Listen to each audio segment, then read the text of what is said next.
मेरे प्रिय श्रोताओं, लता का आपको प्यार भरा नमस्कार। वेद प्रकाश शर्मा द्वारा लिखित उपन्यास गूंगा, भाग 10। आगे बढ़ने से पहले आपसे अनुरोध है कि मेरे चैनल को सब्सक्राइब करें, लाइक करें, शेयर करें और बेल आइकन दबाना ना भूलें। धन्यवाद। अंकुर गौतम कटारिया की गोद में था। मुंह पर टेप चिपका हुआ था उसके। मुझे और संदीप को देखते ही उसकी गोद से निकलने के लिए छटपटाने लगा। मुंह से गूगू की आवाज निकल रही थी। संदीप किसी की भी परवाह किए बगैर उनकी तरफ लपके। नजदीक पहुंचे ही थे कि गौतम के साथ हॉल में दाखिल हुए उसी की उम्र के दूसरे लड़के ने एक झटके के साथ अपनी जेब से रिवॉल्वर निकालकर उन पर तानते हुए गुर्रा कर कहा, दूर रहो जज साहब, वरना मेरे रिवॉल्वर से निकली गरम गोली पलक झपकते ही आपको हमेशा के लिए ठंडा कर देगी। जरा भी तो नहीं डरे संदीप। सीधा हाथ उसके रिवॉल्वर वाली कलाई पर डाला, वहां जहां उसने एक ब्रेसलेट पहन रखा था। सोने का बना एक ऐसा ब्रेसलेट जिसमें काफी बड़ा डायमंड लगा हुआ था और उससे भी खतरनाक लहजे में गुर्राए। पहले बाप से तो पूछ ले अपने कि इसके चलने से असल में किसके अरमान ठंडे होंगे। उसने पलटकर रमेश शर्मा की तरफ देखा। रमेश शर्मा ने कहा, नितिन, जज साहब जो चाहते हैं उन्हें करने दो। हमारी इजाजत के बगैर तुम कुछ नहीं करोगे। तो यह था नितिन शर्मा, रमेश का बेटा, संदीप का तीसरा शिकार। उसके खास ब्रेसलेट का जिक्र मैंने यहाँ जानबूझकर किया है, कारण आगे जाकर आपकी समझ में खुद आ जाएगा। रमेश शर्मा का सेंटेंस सुनकर उनके चेहरे पर आश्चर्य के भाव उभर आए थे। कुछ वैसे ही भाव गौतम के चेहरे पर भी थे, उसके जिसकी गोद से संदीप ने अंकुर को लगभग छीन लिया था। अपनी गोद में लेते ही उन्होंने सबसे पहले अंकुर के मुंह से टेप हटाया। टेप हटते ही वह बार बार बड़े पापा कहने के साथ रोता हुआ उनसे लिपट गया। उसे गोद में लिए संदीप तेज कदमों के साथ मेरी तरफ बढ़े और नजदीक आकर अंकुर को मेरी गोद में डाल दिया। रोते हुए अंकुर को चुप हो जाने के लिए कहती हुई मैं उसे बार बार चूमने लगी। उस क्षण में चाहकर भी अपनी आंखों को छलकने से ना रोक सकी थी। उधर नितिन कहीं नहीं मारे हैरत के गौतम का भी बुरा हाल था। नितिन ने तो कह भी दिया, ये मैं क्या देख रहा हूँ पापा, इस हॉल में अपने आदमियों के बीच पहली बार मैंने आपके अलावा किसी और को दनदनाते देखा है। होता है बेटे, वक्त कभी कभी वह भी करा देता है जिसकी कल्पना तक किसी ने नहीं की होती। कहने के बाद रमेश शर्मा संदीप की तरफ पलटता हुआ बोला, अब एक बात मैं आपसे भी पूछना चाहता हूँ जज साहब। पूछो। बात कुछ समझ में नहीं आ रही। अच्छे खासे जज होने के बावजूद आपने यह सिलसिला क्यों शुरू किया? साक्षी की हत्या करने की आखिर आपको क्या जरूरत पड़ी थी? आपकी छवि तो एक ऐसे ईमानदार जज की थी जिसे। इसीलिए तो, संदीप उसकी बात काट कर कह उठे, इसलिए तो शुरू करना पड़ा यह सिलसिला, तब जब हमें भ्रष्ट और बेईमान बनाने की कोशिश शुरू कर दी गई। साक्षी श्रीवास्तव ने शुरू की थी यह कोशिश। वह हमें बहाने से अपने घर ले गई, धोखे में विस्की में कोमोत्तेजक दवा मिलाकर हमें बहकाया और बाद में उन्हीं बहके हुए लम्हों के फोटोग्राफ्स दिखाकर ब्लैकमेल करने लगी। चाहने लगी कि डायस पर बैठकर हम वे फैसला करें जो वह चाहती है। ऐसी थी तो नहीं साक्षी, उसके पास तो जाने किस किस के कच्चे चिट्ठे थे, मगर बेवजह वह कभी किसी को हमसे ज्यादा नहीं जानते मिस्टर शर्मा। ऐसी थी ही वो, ना होती तो आज जिंदा होती। हमने भ्रष्ट होना कबूल नहीं किया, उसके इशारों पर फैसले देने कबूल नहीं किए। उसका हत्यारा बनना हमें बेईमान बनने से कहीं बेहतर लगा। बड़ी सफाई से संदीप ने अपनी हाथों साक्षी के मर्डर की नकली वजह घड़ दी थी, और साक्षी के घर में चोरी भी आप ही ने की थी। ना की होती तो एसएसपी नाचता नहीं। अंकल, रमेश शर्मा की तरफ बढ़ते हुए गौतम ने कहा, इसके पास जो भी कुछ है उससे डरने की जरूरत नहीं है। इसका पोता हमारे पास ऐसी गोट है जिसके बदले में यह है। शट अप, रमेश शर्मा हलक फाड़ कर दहाड़ा। गौतम कटारिया सकपका गया, बल्कि सहम गया। सहम कर जहां का तहां रुक गया वह। समझ में नितिन शर्मा की भी कुछ नहीं आ रहा था, जबकि रमेश गौतम पर आंखों से अंगारे बरसाता हुआ गुर्राया। किसकी इजाजत से किडनैप किया था तुमने इस बच्चे का? अंकल, कोशिश तो कीजिए समझने की। मैं फोन ही पर आपको बता चुका हूँ। चोरी गए सामान के बारे में पुलिस को कोई अनुमान नहीं है, जबकि हम तो अनुमान लगा ही सकते हैं कि वह क्या सामान है। उसमें आपसे संबंधित सामान भी हो सकता है अंकल। मैंने इसलिए इसके पोते को किडनैप किया, वह सारा सामान इसके पंजे से निकालने के लिए। अगर वह सामान हमारे हाथ लग जाए तो हम सारे प्रदेश पर हुकूमत कर सकते हैं। हम नहीं, तुम। लहजे में आग थी, केवल तुम। क्या बात कर रहे हो अंकल? गौतम के होश फाकता। पलक भी झपकते हो तो हमसे पूछ कर झपकते हो, मगर ये इतना बड़ा काम हमारी नॉलेज में लाए बगैर कर गुजरे। वजह जान सकते हैं इस गुस्ताखी की? मैं आपको सरप्राइज देना चाहता था अंकल। हकलाते हुए गौतम ने बात बनाने की कोशिश की। मैंने सोचा तुमने यह था कि सारे संसार को अपनी उंगलियों पर नचाओगे। संदीप के नशे को मैं उसके सिर पर चढ़कर बोलता देख रही थी, और सारे संसार में हम भी आते हैं। ऐसा तो मैं सोच भी नहीं सकता अंकल। मुझे लगता है जज के इस बच्चे ने आपको। चुप हो जा गौतम, चुप हो जा, वरना चीर कर डाल देंगे। दांत भींच कर बहुत ही खतरनाक अंदाज में दहाड़ा था रमेश। गौतम को काटो तो खून नहीं। मुझे भी तो कुछ बताइए पापा। काफी देर से खामोश खड़े नितिन शर्मा ने बेचैन होकर पूछा, आखिर बात क्या है? तुम्हारी नॉलेज में लाए बगैर इसने कभी कुछ किया है? नहीं। तो पूछो इससे, यही क्यों किया? नितिन गौतम की तरफ घूमा ही था कि रमेश शर्मा ने कहा, या छोड़ो, इस मसले पर हम बाद में बात करेंगे। नितिन वापस रमेश शर्मा की तरफ घूमा। रमेश संदीप से मुखातिब था। जज साहब, गोद में तो आपकी पहुंच गया है आपका पोता, मगर मगर संदीप के तेवरों में कोई कमी नहीं आई थी। हमारी इजाजत के बगैर इसे यहां से ले जा नहीं सकेंगे। मुस्कुराए संदीप, बोले, वही मांगने के बारे में सोच रहे थे। उसकी कीमत होगी। बोलो। वह सारा सामान जो साक्षी के घर से आपके हाथ लगा है। बहुत ही साफ लफ्जों में संदीप ने कहा। नहीं मिल सकता। एकदम से कुछ कह नहीं सका रमेश शर्मा, इसलिए हॉल में सन्नाटा छा गया। बहुत ही पैना सन्नाटा था वह, डायमंड की धार जैसा। मगर संदीप की आवाज ने चीरा उस सन्नाटे को। यह भी मुनासिब नहीं होगा कि तुम्हें कुछ दिया ही ना जाए। बहरहाल तुम्हारी वजह से हमने अपने पोते को वापस पाया है। कीमत ना सही, इनाम तो मिलना ही चाहिए तुम्हें, और इनाम की शक्ल में मिलेगा साक्षी श्रीवास्तव के घर से हमें मिला वह हर सामान जो तुमसे कनेक्टेड है। हरगिज नहीं, हरगिज यह सौदा कबूल मत कर लेना अंकल। एक बार फिर गौतम बीच में टपक पड़ा। कोशिश कीजिए समझने की। इस बच्चे के बदले में इसे हम सब कुछ सौंपना पड़ेगा, वह सब कुछ जो इसके हाथ वहां से लगा है।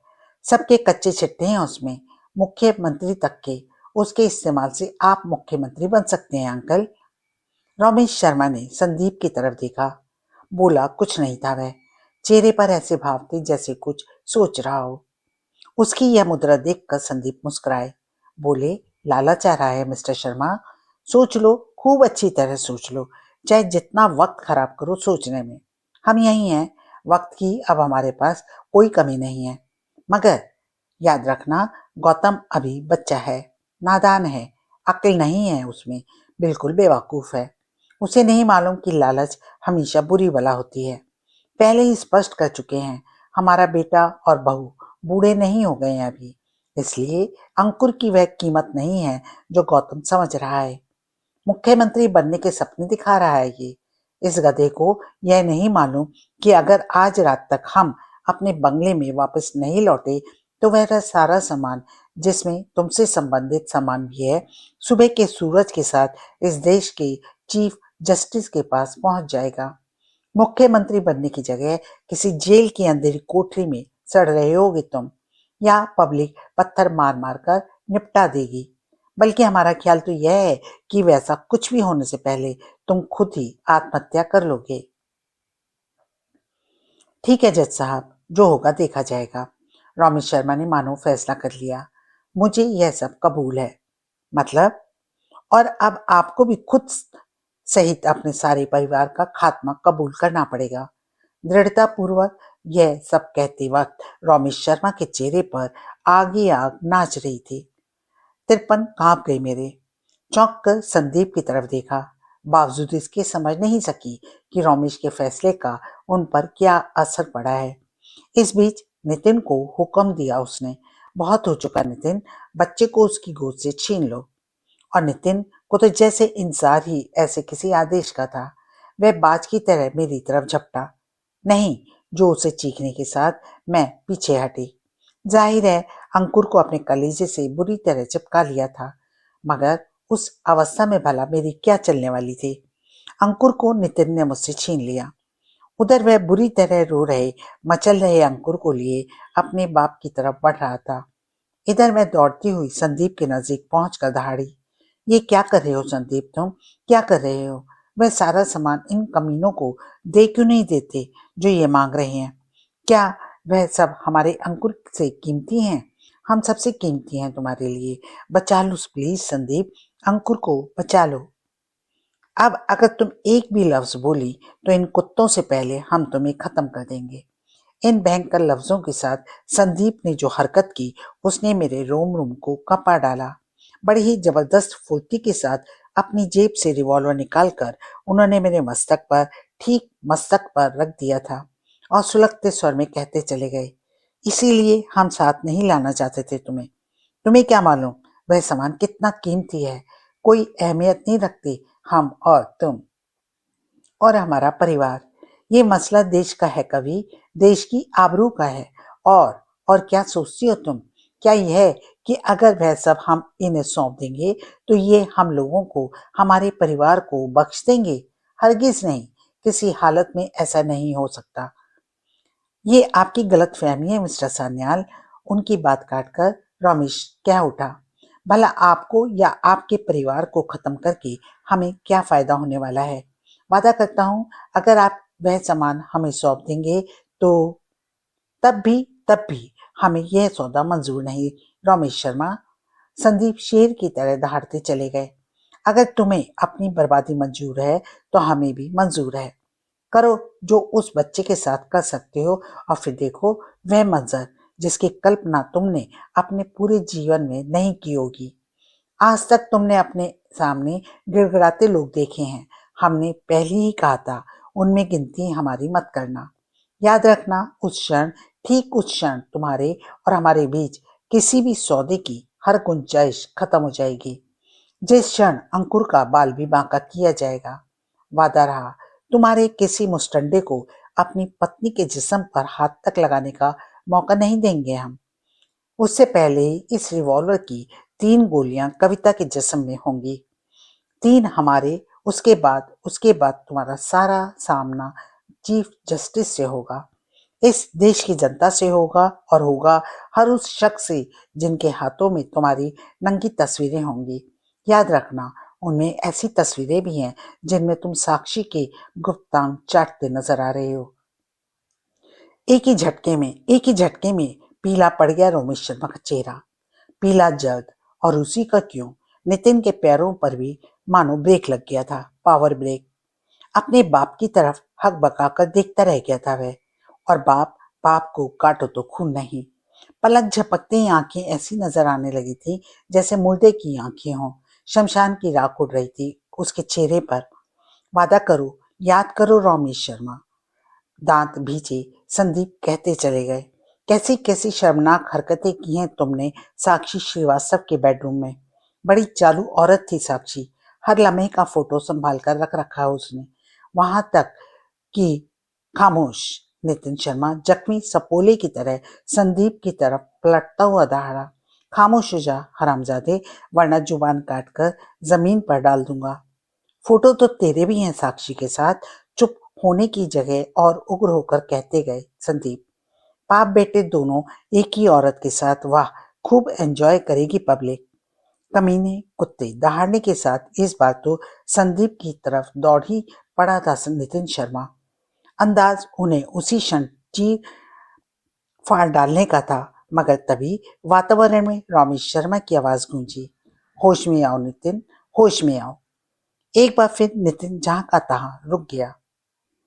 सारा जिस्म कांप रहा था उसका, चेहरा आग का गोला बना हुआ था, आंखें सुलगते हुए अंगारे। देखने मात्र से लगता था कि उसका बस चले तो एक भी पल गंवाए बगैर संदीप के टुकड़े टुकड़े कर डाले, मगर मगर चल तो नहीं रहा था बस। इधर संदीप बहुत ही जालिम मुस्कुराहट थी उनके होठों पर, ठीक ऐसी जैसे नितिन को आमंत्रित कर रहे हो, कह रहे हो आ ताकत है तो हाथ लगा कर दिखा हमें। एक एक वहां रमेश शर्मा की पस्त आवाज गूंजी, हमें तुम्हारा सौदा मंजूर है संदीप सान्याल। क्या मुस्कुराए होंगे एवरेस्ट की चोटी पर चढ़कर तेनसिंह और हिलेरी। यकीनन उनकी वह मुस्कान भी संदीप की इस वक्त की मुस्कान से फीकी होगी। सब कुछ अपनी मुस्कान ही से कहने के बाद उन्होंने मुंह से केवल इतना ही कहा, हमें मालूम था यही होगा, इसके अलावा और कुछ हो भी नहीं सकता था। नीलम कटारिया पागल खाने से फरार, इन शब्दों ने मुझे उछाल दिया, इस कदर कि वह कुर्सी औंधे मुंह जा गिरी जिस पर एक पल पूर्व तक मैं बैठी थी, मगर उस पर ध्यान तक नहीं गया मेरा। जाता भी कैसे, ध्यान तो सारा टीवी स्क्रीन पर केंद्रित था, उस पर जिस पर मैंने वह लाइन देखी थी। अब वह लाइन मेरी आंखों के सामने नहीं थी, गुम हो चुकी थी। लगातार गतिमान अब उस पट्टी पर अन्य खबरें लिखी जा रही थी। आज तक चैनल के नीचे चल रही थी पट्टी, वह जिस पर निरंतर ताजा खबरें आती रहती हैं। किसी अन्य ताजा खबर से जैसे मुझे कोई सरोकार नहीं था। मेरा दिमाग तो उसी एक पंक्ति पर अटक गया था। अभी मैं ठीक से कुछ सोच भी नहीं पाई थी कि स्क्रीन पर समाचार पढ़ रही लड़की को कहते सुना, अभी अभी सूचना मिली है कि पागलखाने से नीलम कटारिया नामक पागल औरत फरार हो गई है। विस्तृत समाचार अभी तक प्राप्त नहीं हो सका है, मगर याद रहे यह वही नीलम कटारिया है जिसने पागलपन के दौरे के दरमियान अपने बच्चे को टेरेस से फेंक दिया था। उस हादसे में उसके बच्चे की मौत हो गई थी। इन शब्दों के साथ स्क्रीन पर नीलम कटारिया का फोटो दिखाया जाने लगा था। पागलखाने की इंचार्ज का कहना है कि पब्लिक इस चेहरे को ठीक से पहचान ले। यह जैसे ही नजर आए फौरन 100 नंबर पर सूचित करे और सतर्क रहे। नीलम कटारिया खतरनाक किस्म की पागल है, वह किसी को भी कोई भी नुकसान पहुंचा सकती है। मैं चाहती थी कि यह खबर घड़ी की चौथाई में संदीप को पता लगनी चाहिए, परंतु कैसे, कहाँ कहाँ सूचित करूं उन्हें। गधे के सींगों की तरह गायब थे वे, तभी से जब मुझे बंगले पर छोड़कर गए। जब संदीप बंगले पर पहुंचते ही वापस बाहर जाने के लिए मुड़े थे तो मैंने पूछा था, आप कहाँ जा रहे हैं? जवाब में वे बगैर कुछ कहे चले गए थे। मैं अपने कमरे में आ गई। आंखों के सामने रमेश के फार्म हाउस की अंतिम लम्हे चकरा रहे थे। रमेश चाहता था कि हम लोग वहां से तभी बाहर निकले जब संदीप उसे वह सारा सामान सौंप चुके जो अंकुर के बदले में देना तय हुआ था, जबकि संदीप का कहना था वह सामान इस वक्त हमारे पास है ही नहीं। उसे साथ लेकर भला हम यहाँ घुस आने की बेवकूफी कैसे कर सकते थे? यह सुनकर रमेश शर्मा ने कहा था, ठीक है, आप वह सामान ले आएं और अपने पोते तथा पत्नी को ले जाएं। परंतु संदीप इसके लिए तैयार नहीं हुए थे। उन्होंने कहा था, ऐसा नहीं होगा मिस्टर शर्मा, होगा केवल यह कि हम यहाँ से इस वायदे के साथ इन दोनों को लेकर जाएंगे कि 2 घंटे के अंदर तुम्हारा सामान तुम तक पहुंच जाएगा। शुरू में रमेश शर्मा इसके लिए तैयार नहीं हुआ था, मगर संदीप के सामने उसकी एक ना चल सकी। अंततः यह बात भी उसे माननी ही पड़ी। रमेश शर्मा को हमें छोड़ना पड़ा। उनके फार्म हाउस से मुझे और अंकुर को लेकर संदीप सीधे एयरपोर्ट पहुंचे थे।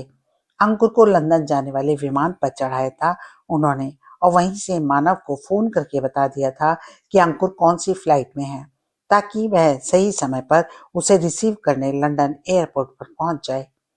मानव ने पूछा भी था कि अंकुर को अचानक इतने आनन फानन में क्यों भेजा जा रहा है। संदीप ने कह दिया था कि इस बारे में वे बाद में बात करेंगे। संदीप की इस हरकत से मैं समझ गई थी कि वे जंग की पूरी तैयारी कर रहे हैं। उनके इस कदम से मैं भी खुश थी।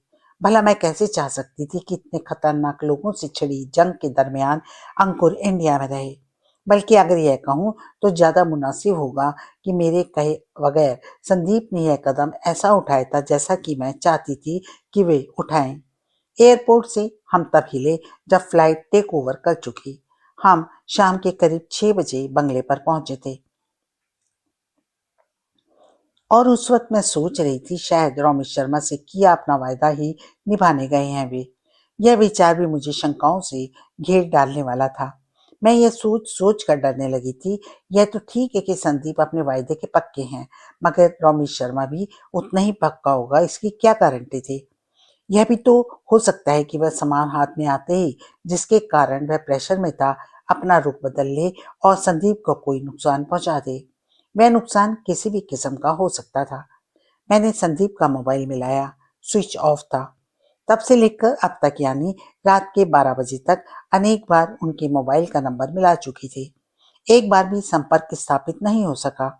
समय गुजरने के साथ मेरी शंकाएं नन्हे नन्हे सर्प बनकर दिमाग को डसने लगी।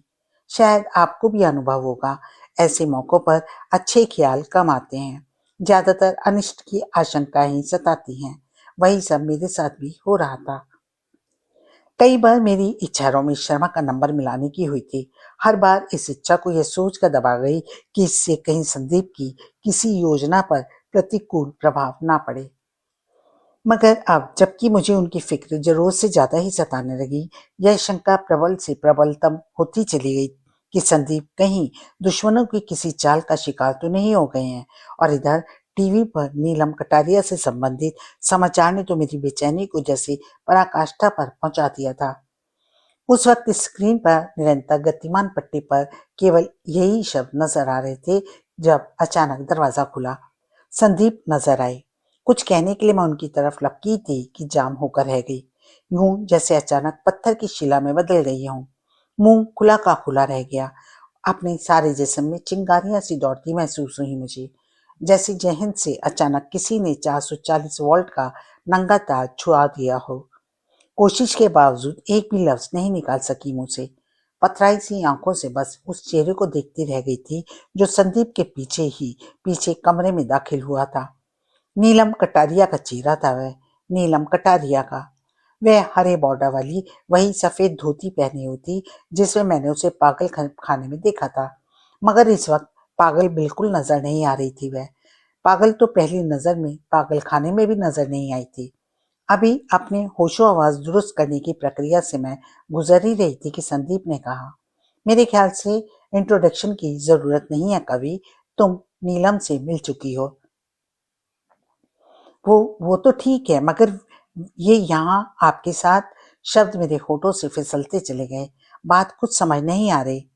मैं इसे पागल खाने से निकाल लाया हूँ, मगर टीवी पर तो इसकी फरारी की खबर आ रही होगी ना। कहने के लिए अभी मुझे कुछ सूझा भी नहीं था कि एक और विस्फोट कर दिया संदीप ने। अब यह यहीं रहेगी। हक बकाई हुई सी मैं अभी संदीप की तरफ देख ही रही थी कि एक बार फिर कहा उन्होंने, सबसे पहले तुम्हें यह जान लेना होगा कभी कि नीलम पागल नहीं है। एक बार फिर मैं चेहरे पर हैरत के भाव लिए नीलम की तरफ देखती रहने से ज्यादा कुछ न कर सकी।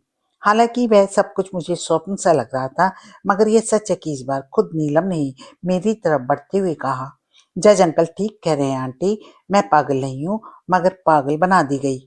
मैंने कहा, जो खुद ही एक्टिंग करके खुद को पागल दर्शा रही हो उसे कोई दूसरा पागल क्या बनाएगा। अगर मैंने एक्टिंग ना की होती तो खत्म कर दी गई होती। मतलब उस जालिम ने से अपनी जान बचाने का मेरे पास एक ही रास्ता था, जिसने मेरे बच्चे को मेरी आंखों के सामने टेरेस से फेंक कर मार डाला। शून्य में आंखें टिकाए नीलम कटारिया वेदना युक्त स्वर भी कहती चली गई। बड़े ही खतरनाक और पक्के इरादे के साथ आया था वह। तमन्ना तो नहीं थी जीने की, लेकिन एक ही तमन्ना ने जान बचाने के लिए मजबूर कर दिया। कौन था वह? मेरा पति, मेरा सुहाग, मगर मेरे भाई और बच्चे का हत्यारा। कहते कहते उसके दांत पिसते चले गए। आंटी, क्या मुझसे बदनसीब औरत आपने पहले कभी देखी है? थर थरा कर रह गई मैं। ठीक ही कहा था नीलम ने। वाकई मैंने उससे बदनसीब औरत पहले कभी नहीं देखी थी। अभी कुछ कह भी नहीं पाई थी कि संदीप ने कहा, पागल खाने से मैं इसे निकाल कर लाया हूँ कुछ इस ढंग से कि लोगों को असलियत के बारे में कुछ नहीं पता। वहां सबकी नजर में यही आया है कि मौका लगते ही यह फरार हो गई। आपने ऐसा क्यों किया? क्योंकि जज साहब इंसान नहीं देवता है, जवाब नीलम ने दिया था। सारी दुनिया में ये और केवल यही ऐसे शख्स हैं जिन्होंने मेरे दर्द को समझा। जब पागल खाने में ये मुझसे मिलने आए थे तो मैं ठीक उसी तरह इनके सामने भी पागल ही की एक्टिंग कर रही थी जिस तरह आपके सामने की थी या सारी दुनिया के सामने कर रही थी। मगर इन्होंने बार बार कहा, सैकड़ों बार कहा कि हमारे सामने एक्टिंग मत करो। हम जानते हैं तुम पागल नहीं हो। ना उस वक्त थी जब हमारी कोर्ट में पेश की गई थी, ना आज हो। डरो नहीं नीलम, हम तुम्हारा कोई अहित नहीं करेंगे, बल्कि जो कुछ कर रहे हैं तुम्हारी मदद करने के लिए कर रहे हैं। गौतम कटारिया के लिए जो आग तुम्हारे दिल में है, हम उससे अच्छी तरह वाकिफ हैं। हम यह भी जानते हैं कि अमरीश राजवंशी की हत्या गौतम और नितिन ने की थी, और यह भी जानते हैं कि तुम्हारे बच्चे को भी गौतम ने ही मारा है। जब जज साहब ने इतना सब कहा तो मुझे इनके सामने एक्टिंग करनी बंद कर देनी पड़ी, और तब मैंने इनसे पूछा कि अगर ये इतना सब कुछ जानते थे तो गौतम और नितिन को बाइज्जत बरी क्यों किया। उन्होंने कहा, यह एक लंबी कहानी है, बहुत मजबूर थे हम, उस सब के बारे में फिर कभी बताएंगे। फिलहाल केवल इतना कहने आए हैं कि खुद को अकेली मत समझना, हम तुम्हारे साथ हैं। हमें चाहे जो करना पड़े, मगर तुम्हें इंसाफ मिलकर रहेगा। ऐसा कहने वाले जज साहब पहले और आखिरी शख्स हैं आंटी। ये आपके पति हैं, इस बात पर आपको फक्र होना चाहिए। ऐसे लोग अब इस दुनिया में रहे कहाँ हैं जो किसी दूसरे के दर्द को इतनी शिद्दत से अपना दर्द समझकर महसूस करें। लेकिन जब मैं तुम्हारे पास पहुंची थी और इनका नाम लिया था तो तुम बिल्कुल अनजान बन गई थी, जैसे संदीप सान्याल नाम के किसी शख्स को जानते ही ना हो। सचमुच मैं इस नाम के किसी शख्स को नहीं जानती थी। क्या मतलब? जज साहब को केवल जज साहब ही के रूप में जानती थी, नाम नहीं जानती थी इनका, नीलम ने बताया। मैंने संदीप की तरफ पलट कर पूछा, तो क्या आप इसे इंसाफ दिलाने के लिए पागल खाने से निकाल कर लाए हैं? इसके अलावा और क्या कारण हो सकता है? मगर कैसे कैसे इंसाफ दिलाएंगे आप इसे? सब कुछ तुम्हारी आंखों के सामने होगा। क्या हो रहा है मेरी आंखों के सामने? कुछ भी तो नहीं। मेरे अंदर का रोष फूट पड़ा। एक बार फिर आप मुझे कुछ भी बताए बगैर गायब हो गए। बावजूद इसके आपने ऐसा किया जबकि मैं आपसे कह चुकी थी कि मैं हर कदम पर आपके साथ हूँ। शाम के 6 बजे से अब तक मेरी क्या हालत हुई होगी, क्या आपको इस बात का अंदाजा है? अगर आप यह बताकर ही चले जाते तो क्या बिगड़ जाता? क्या आप पागल खाने से इसे लेने जा रहे हैं? सॉरी सॉरी कवि, आगे ऐसा नहीं होगा। ये शब्द उन्होंने ऐसे अंदाज में कहे थे कि एक ही पल में सारे गल शिकवे दूर हो गए। कुछ देर की खामोशी के बाद मैंने पूछा, रोमित शर्मा से जो वादा करके आए थे उसका क्या हुआ? क्या हमने किसी से भी किया गया कोई वायदा तोड़ा है? यानी वह भी कह रहा है पागल खाने जाने से पहले ही। सामान हाथ में आने पर पैतरा तो नहीं बदला उन्होंने। मेरी इस बात पर संदीप इस तरह मुस्कुराए जैसे मैंने कोई बचकानी बात कह दी हो। बोले, क्या तुम मुझे इतना बेवकूफ समझती हो कि मैं उन्हें पैतरा बदलने का मौका दूंगा? इसके बाद मैंने नीलम कटारिया की कहानी उसी की जुबानी सुनी, और उसकी कहानी उतनी ही नहीं जितनी अब तक मेरे सामने आई थी, बल्कि उससे भी कहीं ज्यादा दर्दनाक और विभत्स थी। ये एक ऐसी कहानी थी वह जिसकी कल्पना बड़े से बड़ा राइटर भी नहीं कर सकता। जिस कहानी को सुनकर मेरा कलेजा हिल गया था वह कुछ यूं थी।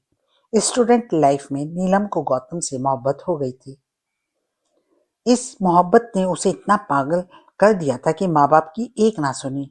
घर से भागकर गौतम से कोर्ट मैरिज कर ली। मगर पहली ही रात को उस वक्त गौतम के प्रति उसकी सारी दीवानगी एक ही झटके में हवा हो गई, जब गौतम ने आदेश दिया कि सुहाग रात उसे नितिन शर्मा के साथ मनानी पड़ेगी। भौचक्की रह गई वह। यह एक ऐसा प्रस्ताव था जिसके बारे में कोई लड़की कभी सोच तक नहीं सकती, मगर ऐसा हुआ। नीलम के हजार विरोधों के बावजूद हुआ। वह चीखी चिल्लाई, गिड़गिड़ाई, मगर सब बेकार। कुछ भी तो नहीं हो सका। दोनों की रखेल बनकर रह गई वह। माँ बाप और भाई बहनों से तो पहले ही नाता तोड़ चुकी थी। कहाँ जाती फरियाद लेकर। होठ सी लिए उसने गूंगी बन गई। जो हो चुका था या जो हो रहा था, उसे सहते रहने के अलावा चारा ही क्या था। उसे तो ठीक से यह भी नहीं मालूम था जिस बच्चे को गौतम ने टेरेस से फेंक कर मार डाला था वह वास्तव में गौतम का था या नितिन का। बस इतना ही मालूम था कि वह उसका बच्चा था, उसका अपना। धीरे धीरे उसे पता लगा गौतम और नितिन क्रिमिनल्स हैं। शायद ही ऐसा कोई जुर्म हो जो उन्होंने ना किया हो। हत्या कर डालना तो उनके लिए ऐसा था जैसे सब्जी बनाने के लिए हम लोग आलू काट डालती हैं। अब जो था वैसा था। उसे वैसा का वैसा ही स्वीकार कर लेने के अलावा नीलम कटारिया के सामने चारा ही क्या था। उस दिन रंजन कुलकर्णी की पार्टी में उसने अमरीश को देखा तो अपनी भावनाओं पर काबू न रख सकी। उसे पुकार बैठी, मगर जल्दी ही उसे इल्म हो गया था कि मामला बिगड़ गया है। नितिन और गौतम अमरीश को कत्ल तक कर सकते हैं, इसलिए वह चाहती थी कि अमरीश वहां से चला जाए। मगर नितिन ने ऐसा नहीं होने दिया। अपनी चिकनी चुपड़ी बातों में सबको लपेट लिया उसने। उस वक्त तो वह भी कंफ्यूज हो गई थी, यह सोचकर कि शायद वह बेवजह डर रही है। सचमुच नितिन अमरीश को समझा ही रहा है। उसकी पहली ही शंका सही थी। इसका विश्वास तो उसे अगले दिन तब हुआ जब अमरीश की लाश पाई गई। तब वह चुप ना रह सकी, अदालत में पहुंच गई, उनके खिलाफ गवाही दी। बावजूद इसके कुछ ना हो सका। पागल सिद्ध कर दी गई। उसके बाद गौतम ने उससे तलाक ले लिया। गौतम की 2 कोठियां थी, उनमें से एक इनकम टैक्स से बचने के लिए उसने नीलम के नाम से ली थी। तलाक के बाद वह कोठी कानूनी रूप से नीलम को मिली, मगर गौतम को भला यह कैसे गवारा हो सकता था। वह कोर्ट के आदेश के मुताबिक बच्चे से मिलने वहां पहुंचा और नीलम की गोद से उसका बच्चा छीनकर उसी की आंखों के सामने टेरेस से फेंक कर मार डाला। वह दृश्य ही ऐसा था जिसे देखकर कोई भी माँ पागल हो सकती थी। पागलों की तरह ही चीखते चिल्लाने लगी थी नीलम कटारिया। जान से मारने को चढ़ गई थी गौतम को, मगर कहाँ गौतम। थोड़ी सी संघर्ष के बाद ही नीलम को एहसास हुआ कि गौतम उसे भी मार डालना चाहता है, और अपने इरादे में वह कामयाब होने ही वाला था कि उसने खुद को ऐसा दर्शाना शुरू कर दिया जैसे सचमुच पागल हो गई हो। उसकी ऐसी अवस्था देखकर गौतम को यही स्टोरी ज्यादा स्वाभाविक लगी कि पागलपन के दौरे के दरमियान नीलम ने अपने बच्चे को मार डाला। नीलम पर भी बचाव का कोई और रास्ता नहीं था। खुद को पागल ही बना लिया, यह सोचकर कि भगवान कभी तो इसे बदले का मौका देगा। तो तुम, नीलम कटारिया को देखते ही उसके हलक से चीख निकल गई। तुम यहाँ? क्यों? क्यों नहीं हो सकती मैं यहाँ? नीलम के हलक से गुर्राहट से निकली थी। साथ ही अपने शिकार की तरफ वह ऐसे अंदाज में बढ़ी थी जैसे उसे कच्चा चबा डालने का इरादा रखती हो। सारे जमाने की क्रूरता मानो उसके और केवल उसी के चेहरे पर सिमट आई थी। ये यहाँ क्यों आई हो तुम? दहशत में डूबी यह आवाज एक लड़की की थी, उसकी, जो नीलम कटारिया को अपनी तरफ बढ़ती देखकर उसी के अनुपात में पीछे हट रही थी। सुना नहीं टीवी पर, नीलम कटारिया पागल है? वह लगातार खूंखार अंदाज में उसकी तरफ बढ़ती हुई बोली। ऐसी पागल जिसने अपने बच्चे को मार डाला, और अब सोचो, जिसने अपने बच्चे को मार डाला वह भला किसे छोड़ सकती है? मगर मैंने तुम्हारा क्या बिगाड़ा है? मारे दहशत के लड़की का बुरा हाल था। मुझे क्यों मार डालना चाहती हो? अच्छा, कोठी पर कब्जा किए बैठी हो मेरे ही बेड पर पड़ी खुर्राटे मार रही थी और पूछती हो मेरा क्या बिगाड़ा है? यह सब तो गौतम ने दिया है मुझे, एक झटके में कह गई वह, मगर अगले ही पल जैसे एहसास हुआ कि वह कुछ गलत कह गई है। हड़बड़ाकर बात को संभालती हुई बोली, मगर आपको यह सब पसंद नहीं तो मैं यहाँ से चली जाऊंगी, सब कुछ छोड़ दूंगी मैं। कहते कहते शरीर को धक्का सा लगा और पीछे दीवार आ गई थी, और ज्यादा पीछे नहीं हट सकती थी वह, जबकि निरंतर उसकी तरफ बढ़ रही नीलम कटारिया ने अब अपनी जैकेट की जेब से एक चाकू निकाल लिया था। बटन दबते ही खट की आवाज के साथ अब चाकू खुला और नाइट बल्ब की रोशनी में उसका लंबा और चमकदार फल चमचमाया तो दीवार से सटी लड़की के होश उड़ गए। आंखों में दहशत ही दहशत नाच रही थी। टांगे ही नहीं, सारा जिस्म कांप रहा था उसका। ठीक वही हो रहा था जैसा संदीप चाहते थे, जैसी ही उन्होंने कल्पना की थी।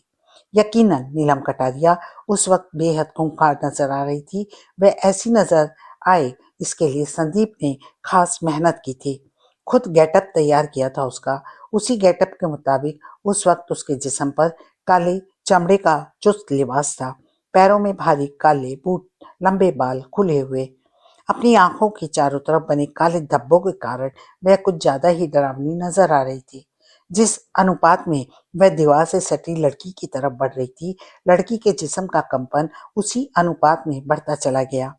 उसके जिस्म पर इस वक्त नाइट गाउन था।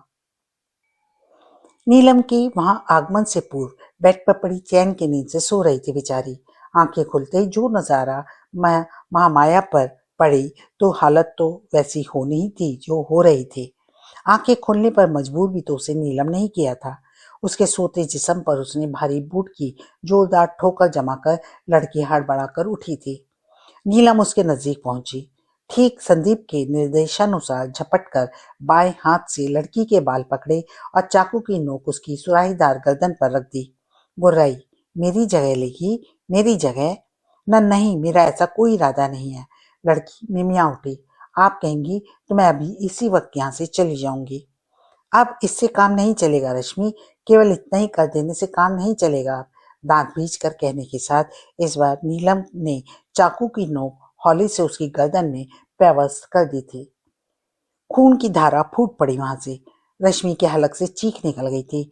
बड़ी मुश्किल से कह पाई वह, और क्या चाहती हैं आप? मैं सब कुछ करने के लिए तैयार हूँ, वही करूंगी जो आप कहेंगी। गौतम का खून करना पड़ेगा तुम्हें।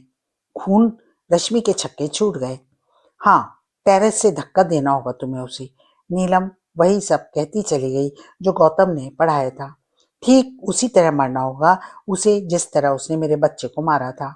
जानती हो ना तुम, मेरे बच्चे को मैंने नहीं मारा, उसने मारा था, टेरेस से गिराकर। उसी तरह उसे भी मारना होगा। सिर फट जाएगा कमीने का। और ऐसा तुम करोगी तुम। पहले तुम उसे पिलाओगी, इतनी ज्यादा कि उसका जिस्म उसके काबू में न रहे। उसके बाद टेरेस से धक्का दे दोगी। मैं बोलो। नीलम ने चाकू की नोक पर अपना प्रेशर बढ़ाया। ऐसा करोगी या नहीं? ये आप क्या कह रही हैं नीलम जी? रोने को तैयार रश्मि कहती चली गई। कोशिश भी करूंगी तो यह सब मुझसे नहीं हो सकेगा, किसी का खून करना।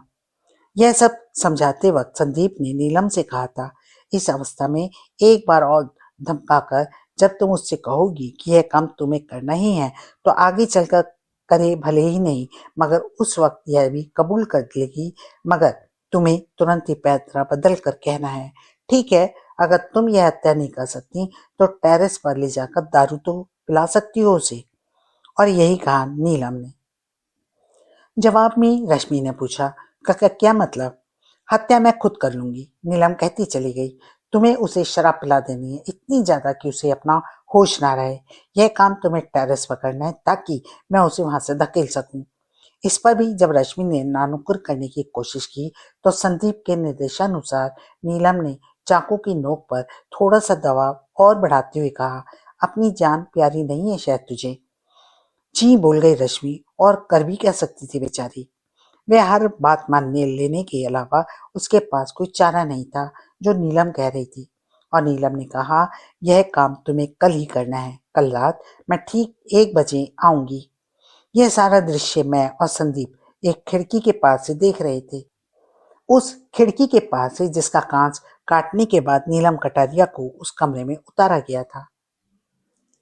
अगले दिन दोपहर के ठीक 1 बजे, उस वक्त मेरे आश्चर्य का कोई ठिकाना नहीं रहा जब मुझे साथ लेकर संदीप सीधे गौतम कटारिया की कोठी पर पहुंच गए। उस कोठी पर नहीं जिसमें रात रश्मि के साथ ड्रामा किया गया था, बल्कि उस पर जिसमें गौतम कटारिया इन दिनों रह रहा था। मेरी समझ में बिल्कुल नहीं आ रहा था कि वे वहां क्यों आए हैं। पूछने की कोशिश भी की तो उन्होंने जवाब नहीं दिया। मेरे हिसाब से उस वक्त गौतम के पास जाने की या उससे मिलने की कोई तुक नहीं थी, मगर संदीप गए भी और मिले भी। लोहे वाले गेट पर तैनात दरबान से उन्होंने सीधे सीधे कहा, गौतम को सूचना दो कि जिला एवं सत्र न्यायाधीश संदीप सान्याल उससे मिलने आए हैं। वैसा ही किया गया। परिणाम स्वरूप 2 मिनट बाद हम उस कोठी के शानदार ड्राइंग रूम में बैठे थे। केवल आधे मिनट इंतजार करना पड़ा। 21 वे सेकंड में वह दरवाजा खुला जिसके माध्यम से वहां से कोठी के अंदरूनी हिस्से में पहुंचा जा सकता था। गौतम कटारिया नजर आया।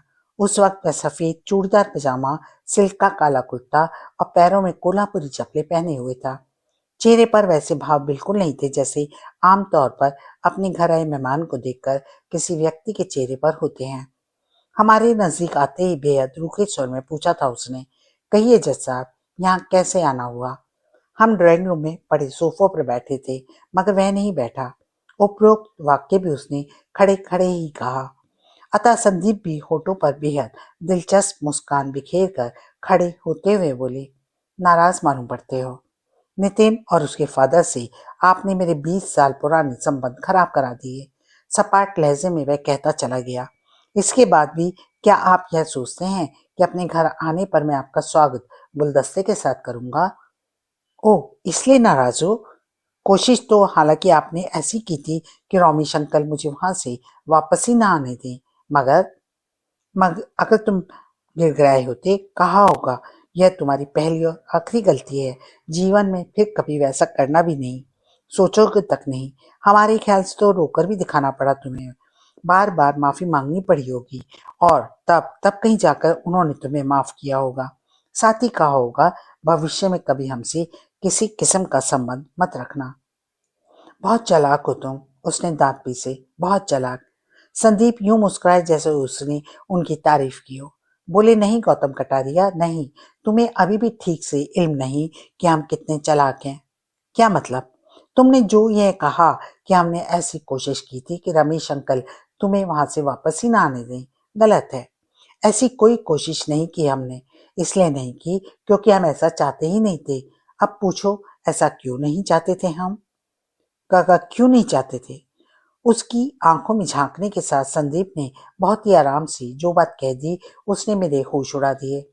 एक पल को भी तो लगा संदीप कहीं पागल तो नहीं हो गए हैं। उन्होंने कहा था, क्योंकि तुम्हारा खात्मा हम अपने हाथों से चाहते थे। वही हालत हुई गौतम की जो ऐसे शब्द सुनकर किसी की भी हो सकती थी। सक पका गया बेचारा। दिलो दिमाग पर सन्नाटा छा गया उसके। बल्कि चाहते हैं। लगातार बोलना जारी रखते संदीप ने इस बार है शब्द पर जरूरत से ज्यादा ही जोर दिया। गौतम के चेहरे पर खिंचा हुआ सन्नाटा कुछ और गाढ़ा हो गया। जुबान मानो तालू से जा चिपकी थी। और जो हम चाहते हैं, संदीप उसे ऊपर से नीचे तक देखते हुए बोले, दुनिया की कोई ताकत उसे होने से नहीं रोक सकती। आप मुझे धमकी दे रहे हैं? कोशिश के बावजूद वे अपने मुंह से निकलने वाली हकलाहट को रोक नहीं पाया था। कत्ल कर डालने की धमकी? वाकई बहुत नादान हो तुम। संदीप ने इस तरह कहा जैसे उसकी बुद्धि पर तरस खा रहे हो। क्या मतलब? हम तुम्हें आगाह कर रहे हैं कि तुम्हारा कत्ल होने वाला है और तुम हो कि अभी तक धमकी पर ही अटके पड़े हो। क्यों क्यों क्यों पीछे पड़ गए हैं आप मेरे? गैस करो, क्या कारण हो सकता है? क्या इसलिए क्योंकि मैंने अंकुर को अगवा किया था? हो सकता था। एक कारण वह भी हो सकता था, मगर नहीं है। इसलिए नहीं है क्योंकि उसका बाल तक बांका नहीं हो सका। वह वही तो कहना चाहता हूं मैं, अंकुर को। और गेस करो, घुमाओ दिमाग, सोचो, दूसरा ऐसा कौन सा कारण हो सकता है जिसकी वजह से हम तुम्हें लाश में तब्दील हुआ देखना चाहते हैं? संदीप मानो उससे खेल रहे थे। उफ, वह झुंझला उठा। आखिर आप मुझसे चाहते क्या हैं? ऐसा क्या बिगाड़ दिया मैंने आपका? संदीप मुस्कुराए। गौतम पर सवार झुंझलाहट का मजा लेने वाली मुस्कान थी वह। जो तेवर उनके मैं उन दिनों देख रही थी, वे पिछले 28 साल में कभी नहीं देखे थे। शायद इसलिए पूरी तरह बदले बदले से लग रहे थे मुझे। मैंने तो कभी कल्पना तक नहीं की थी कि वे किसी से इस स्टाइल में भी बात कर सकते हैं। फौरन कुछ ना कहा उन्होंने। कुछ भी कहने से पहले जेब से सिगार की डिब्बी निकाली। वह बेचारा और मैं भी उनके मुंह से निकलने वाले शब्दों को सुनने के लिए मरी जा रही थी, जबकि वे इस बात की जरा भी परवाह किए बगैर ताजे खरीदे गए अपने खास म्यूजिकल लाइटर से सिगार सुलगाने में व्यस्त थे। सिगार सुलगाने में और उसमें एक कश लगाने के बाद भी जब वे कुछ नहीं बोले तो बेचैन होकर गौतम को पूछना पड़ा, आप बताते क्यों नहीं जज साहब, आखिर क्या गलती हो गई मुझसे? धुएं का बकायदा छल्ला बनाकर उगलने के बाद बोले, जैसे जब कोई पहेली बूझी जाती है और सामने वाला उसका हल नहीं बता पाता तो बूझने वाला अता पता बताता है। उसी तरह हम भी बता रहे हैं। आज रात 1 बजे मर्डर हो जाएगा तुम्हारा, ठीक 1 बजे। अब कोशिश करो गैस करने की। झटका सा लगा गौतम के दिमाग को। कितने ही रंग एक साथ उसके चेहरे से गुजरे, ठीक यूं जैसे कैबरे करती डांसर के जिस्म से गुजरते हैं। फिर एकाएक उसके जबड़े भिजते चले गए। दांत भींच कर कहता चला गया वह, 1 वजह से, केवल 1 वजह से इतने अकड़े घूम रहे हैं आप। और वह वजह है कि आपके पास साक्षी श्रीवास्तव के यहाँ से मिला सामान। केवल इसी वजह से एसएसपी और करंट वाला ये जानते बूझते आपको गिरफ्तार नहीं कर सके कि साक्षी के हत्यारे आप ही हैं। मगर मैं पहले ही कह चुका हूँ और फिर एक बार कहता हूँ जज साहब, बड़े बड़े लोग डर सकते हैं उस सामान से, मगर मेरे डरने की कोई वजह नहीं है। लोगों को अगर यह पता लग भी जाए कि गौतम के साक्षी से शारीरिक संबंध थे, तब भी कोई खास फर्क नहीं पड़ेगा मेरी सेहत पर। इसलिए बेहतर ये होगा कि मुझसे उलझने की कोशिश ना करें। मेरी खोपड़ी घूम गई तो? कमाल है, संदीप ने उसकी बात काट कर कहा। तुम तो उल्टे हमें ही धमकाने लगे। क्या हम कह रहे थे कि कुछ भी कहने की जरूरत नहीं है जज साहब, उसने उनकी बात काट दी। अब जैसे उल्टा गौतम ही इन पर हावी था। मैं समझ चुका हूँ, कोई मर्डर वर्डर नहीं होने वाला मेरा। आप मुझ पर मानसिक दबाव बनाकर, मुझे डराकर अपना कोई उल्लू सीधा करना चाहते हैं, मगर आपका यह मंसूबा पूरा नहीं होगा। एक बार फिर मुस्कुराए संदीप। वह मुस्कान ऐसी थी जिसका मतलब कम से कम उस वक्त मेरी समझ में बिल्कुल नहीं आया, और जब आया तो रोमांचित हो उठी मैं। उस वक्त तो उन्होंने केवल इतना ही कहा, ठीक है गौतम कटारिया, अगर तुम यही सोचकर खुश होना चाहते हो तो हो लो, मगर सिर्फ आज रात के ठीक 1 बजे तक। उसके बाद ना कभी खुश हो सकोगे ना ही दुखी। एक ही झटके में तुम्हारी सारी संवेदनाओं का अंत हो जाएगा। कहने के बाद एक पल के लिए भी वहां रुके नहीं थे संदीप। तेज कदमों के साथ दरवाजे की तरफ बढ़ गए। उनका साथ देने के लिए मुझे रेस लगानी पड़ी थी। आज का वीडियो हम यहीं समाप्त करते हैं। आगे की कहानी के साथ पुनः उपस्थित होती हूँ। तब तक के लिए नमस्कार।